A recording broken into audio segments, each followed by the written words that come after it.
Hi crafty friends, it's Donna here from Donna is Playing Paper and from DonnaDoll74 on Instagram. I have a Copic coloured card for you today that uses a beautiful stamp from Paper Rose Studio called Lily Bouquet. Have you ever got halfway through making a card and been paralysed by fear of wrecking what you'd already done? That was my experience with this card.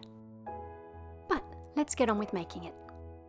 First of all, I've stamped my image onto white cardstock using Memento Tuxedo black ink, which is Copic friendly. I've got a quick sneak peek of the colour palette that I used today, but as I colour through this image, I'm going to write the colours on the screen or show stills of the colours that I used for the different parts of it, in case you want to use similar colours. Whenever I have an image that looks a little bit tricky, I start with the easy stuff, and that's what I've done here today. The petals were what was really scaring me, and so before I tackled those, I've started with some other bits and pieces of the image.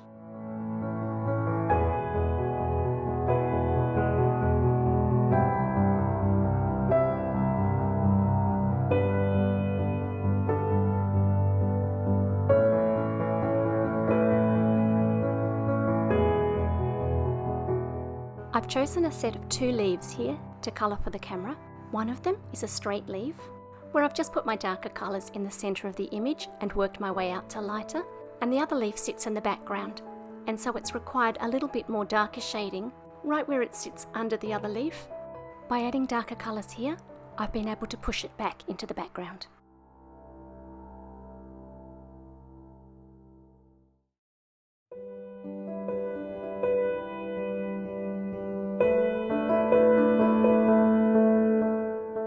Before I coloured this image, I spent quite a bit of time on the internet looking at images of lily flowers, and they come in the most amazing array of colours. So what I'm colouring today is a little bit of a mix of things that I saw on some different lily images.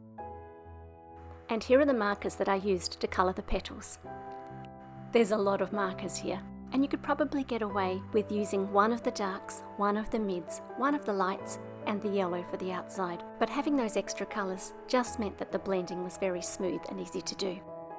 One of the things that I noticed when looking at lily images online was that often they had their colour coming in the centre of each petal, not the centre of the flower, but halfway out each petal, and I've never coloured petals like that before, and so I thought I'd like to give it a go. Because this is a little bit of an unusual way to colour, I've left one petal in at regular speed, and then I'm going to show you a couple of sped up petals before moving on to the background and the card construction.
of the little tricks that really helps to make your colouring look cohesive is to use the same colours in lots of parts of the image.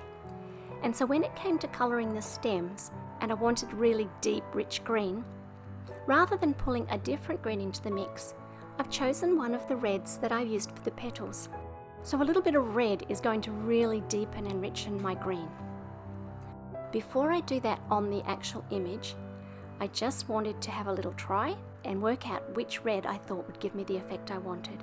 And so I bring in a little piece of paper that you'll see me use a few times during the video, just to do a quick check before I do something on the image that I regret later.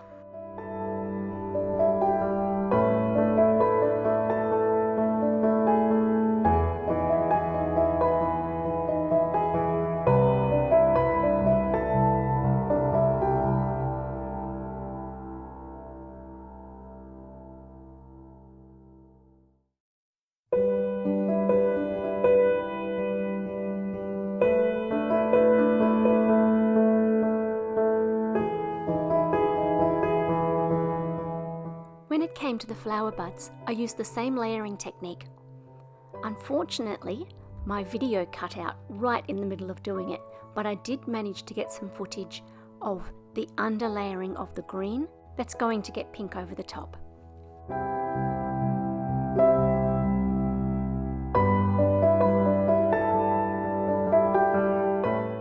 Once I'd coloured the image, I was so scared to do anything else on that white space around it in case I wrecked everything. And so in the end, I decided that I would cut the image out, make a separate background layer, and only put them back together when I was happy with the background. So here's what I did.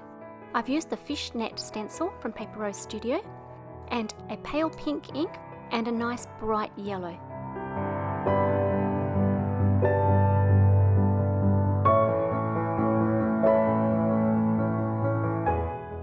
Put the pink in the centre and the yellow on the outside, and I've gone backwards and forwards a few times, every now and again lifting the stencil to have a look until I was happy with how dark the background was.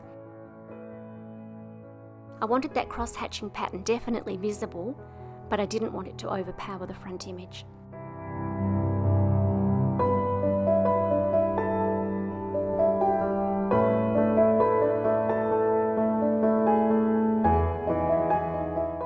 Once I'd finished with the ink blending, I decided on some rich red and gold spatter.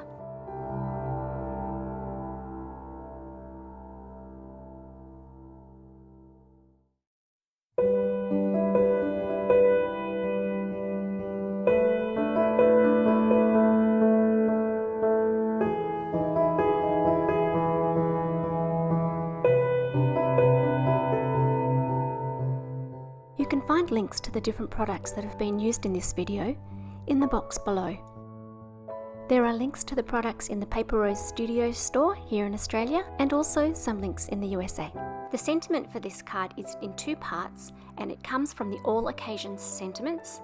I've laminated a couple of those pages in gold using just a cheapy laminator. You can see that the coverage is not perfect, but I actually quite like the old world effect that that gives, with just a little bit of black showing through. What I don't want showing through is the white cardstock, so I've used the same Y28 marker that I started the whole colouring process with, just to run around the outside of that sentiment so that you can't see white around the sides.